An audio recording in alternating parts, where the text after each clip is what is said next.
Hello everybody, this is JA from workoutandtravel.wordpress.com, and today I want to talk about what sports produce the greatest athletes. Now, the first sport that comes to my mind immediately is soccer players.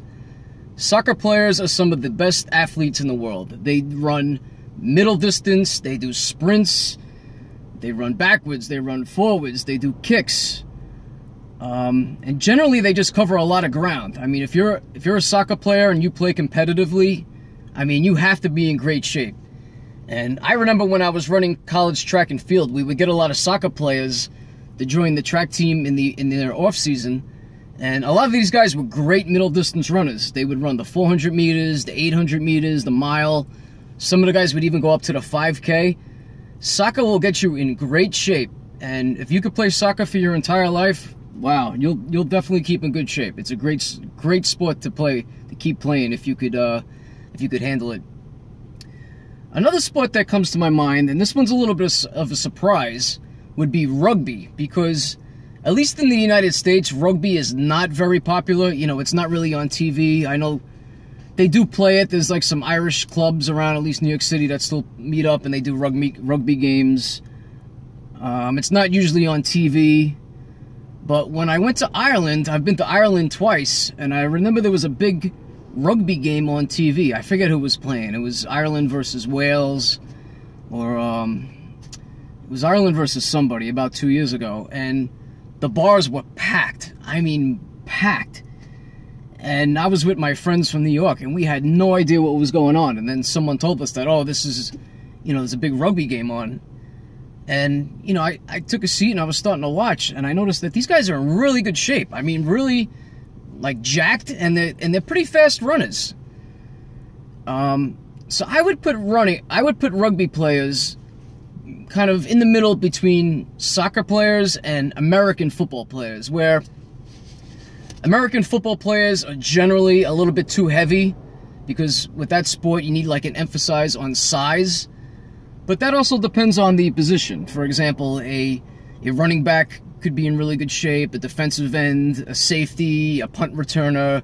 Some of the defensive ends are in good shape, some of the tight ends are in good shape. In comparison to like a lineman, defensive lineman, offensive lineman, they really need to focus on size. So, you know, you'll see a lot of those guys after they retire, they lose a lot of weight, they kind of come back down, because you can't, it's not healthy to stay over 300 pounds for an extended amount of time, no matter who you are. So once you're done playing competitive sports, it's kind of best to come down and wait. Some other sports would be sprinting, Olympic sprinting. I mean, those guys are ripped to the bone. I mean, no doubt about it. That's probably the best cardio that you could do, and those guys are very strict on the diet. They stay very lean. My only knock on sprinting is that it's very hard to do that as your only sport. You're not going to see too many 40, 50-year-old, 60-year-old people at the track still doing sprints. Like, once in a while you'll see somebody in their 50s doing sprints, and I'm like in shock when I see it, because you rarely see that. I'm going to turn 37 this year, and that's one aspect of my training that I want to focus on more next year. Is I find that my endurance and my stamina is kind of the same, if not better, than when I was younger, even when I was a teenager, but my sprinting ability is really slowing down. So I think that's something that I really need to focus on, and I think that's something that everybody should focus on, that you really need to keep up your speed. Some people brought up American baseball, which I wouldn't put in the top 100.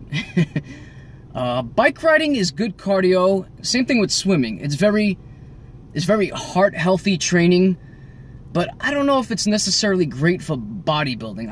I tried using bike riding for a while because I was getting a little burnt out from the running, and you do get you get your heartbeat revved up. I was making my upper body a little tired, because when you're leaning over for an extended period, it would just make my shoulders and especially my triceps tired. So when I would go to bench press or do any shoulder workouts, I was really starting to lose strength. So I'm not in love with bike riding, but it is okay. I like rollerblading better. Swimming's the same problem.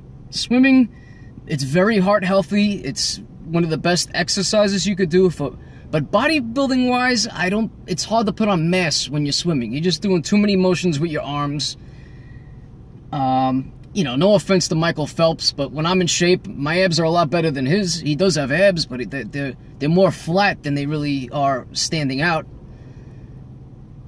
So I would not put swimming very high on the list. Tennis is very good, and I would also put basketball and tennis in the same category, where you do quick motions, left, right, lateral movements, you jump, you run back and forth.